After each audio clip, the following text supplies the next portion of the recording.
What can the high sex drive partner do? Well, they can go screw themselves.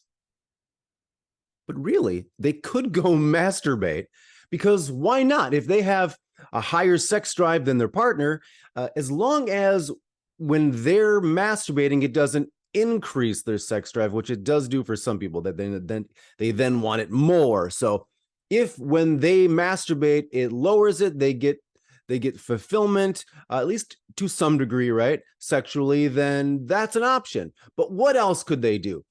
As I always recommend, they should talk to their partner about this. So if they have a higher sex drive than their partner, who we often say has a low sex drive, but maybe we'll say lower sex drive because it's just in comparison, right?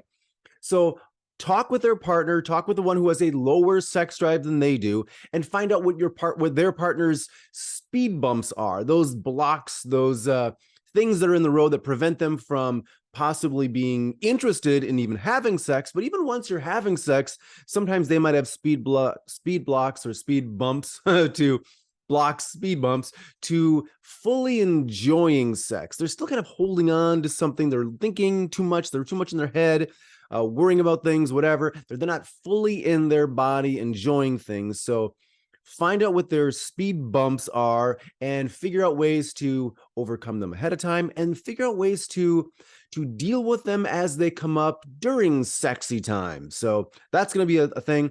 Figure out if they're the partner, the low sex drive partner with the sexual cycles, and watch my video on that, where they tend to be interested every like third day type of thing. So also find out what their love languages are. I was going to say love language, but love languages, in that they probably have a number one. This is my favorite love language, but then it's a hierarchy, right? So it's the second one, the third.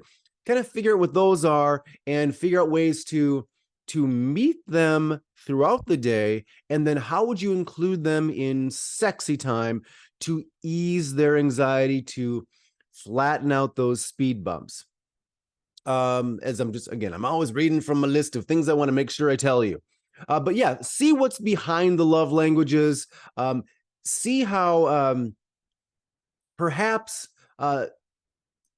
the higher sex drive partner, if that's who I'm talking to right now, maybe your love languages can be fulfilled in other ways. So if, let's say, your number one is touch and your primary way to receive love through touch is sex, what if you receive affectionate touch, not necessarily sexual touch, throughout the day or more frequently from your partner? Would that maybe curb the amount of times that you feel you need to have sex, feel loved, whatever, throughout the course of a week or a month or whatever with your partner? So talk about that. Maybe there are ways to get that feeling of being loved fulfilled without necessarily having to have as much sex as you want compared to your lower sex drive partner. So also, by the symptoms of sexual personalities. I talk a lot about sexual personalities. Watch the one of many videos on that, or watch more than one. Watch many videos on that, on sexual personalities. By those symptoms, both for yourself, understand yourself better, and for your partner, so you understand that they're not crazy. They're not whatever label you put on them. So by the symptoms of the sexual personalities, learn about them. And if you are the higher sex drive partner, maybe back off a little bit. That's another thing you can do, is you're probably initiating things too much. You're probably putting too much pressure on. You're probably making those jokes about sex and little sexual innuendos, which doesn't help, which makes you probably come across as a kid. So it's not attractive generally. It's probably not very funny, but I know it's your way of sort of going under the radar. Like, I'm interested in sex. I'm interested in sex. They know. They really know. So back off on that. Try these other things. If you have any questions, reach out to me. If you want personal assistance, also reach out to me, and I will see you on the next video.